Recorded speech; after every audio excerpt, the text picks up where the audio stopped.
what's up mga kasubok, panibagong event project na naman. So for today's video, pupunta tayo ng 10th Avenue dahil magpapa-chrome tayo ng grab bar at air cooler cover. So 1 hour yung biyahe natin from SJDM to 10th Avenue, Caloocan South. So samahan nyo ako. Sa handaan na tayo mga kasubok. Traffic!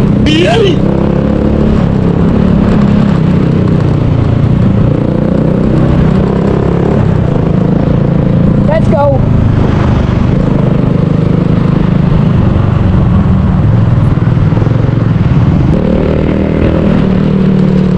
Tara!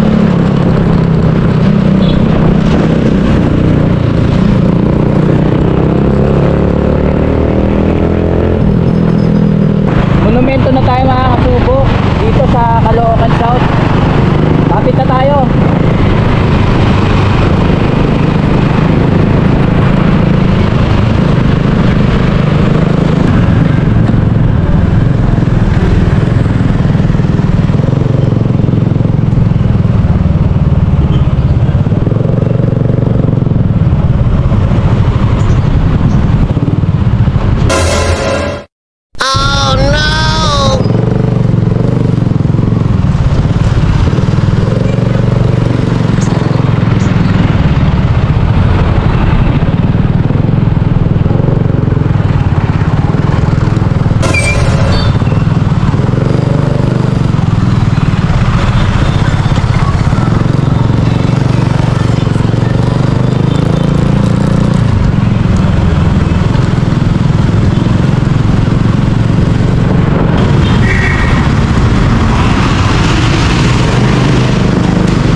Kapit na tayo mga kasubok.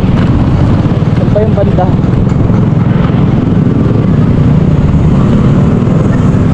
Ayun doon Alan Works.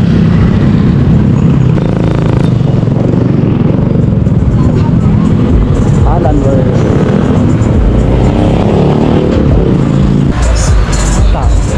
Tao po. Yun, dito na tayo.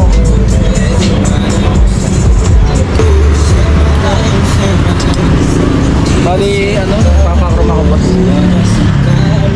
Papakrom ka? Oo. Chat mo sa akin yan? Oo. Chat? Ayos mo lang. Hindi mo dapat ang panas mo. Hindi ka na maganda. Bali, may ipapaano rin ako ng Uber.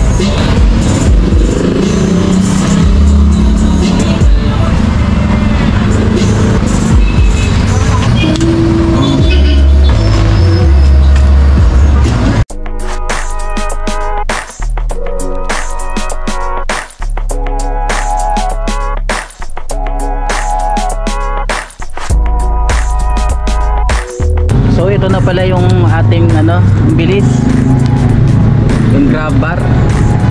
Bali swap to. Ang price is 1.8.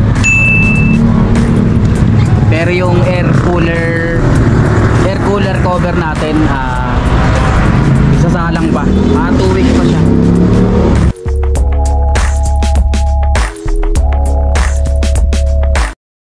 Meron din mga naka-ready na mags dito. Pwedeng iswap. Ayun si boss Boss Alan Works. Dito may mga bracket din na chrome. Ayun may mga carbon din sila.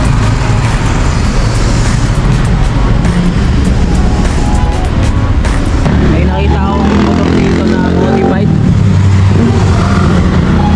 Ayun binibenta daw to ni boss 350k. Wow. Ngayon nyo na.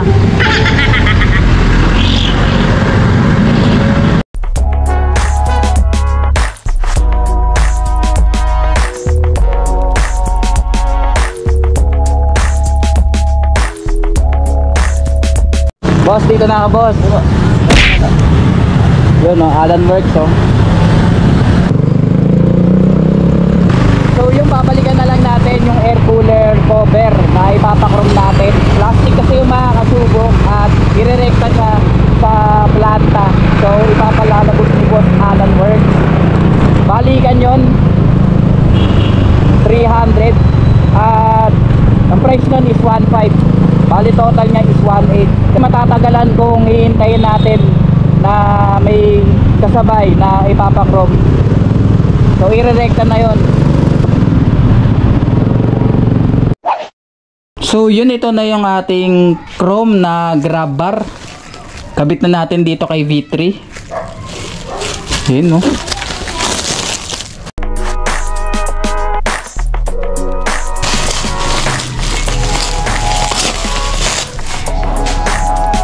Grabe, solid to.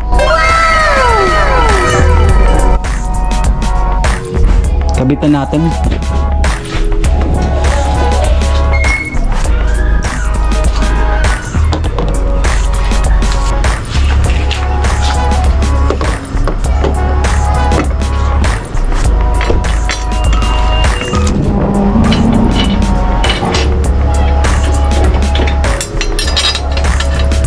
So ito pala, sinap natin to mga kasubok. Pang Honda Click to, pang version 2.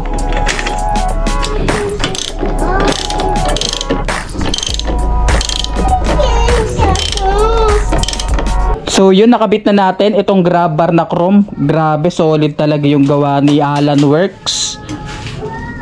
Talagang lumilitaw yung chrome nya oh. Ayun oh, ang napakaangas. Bagay na bagay talaga kay B3.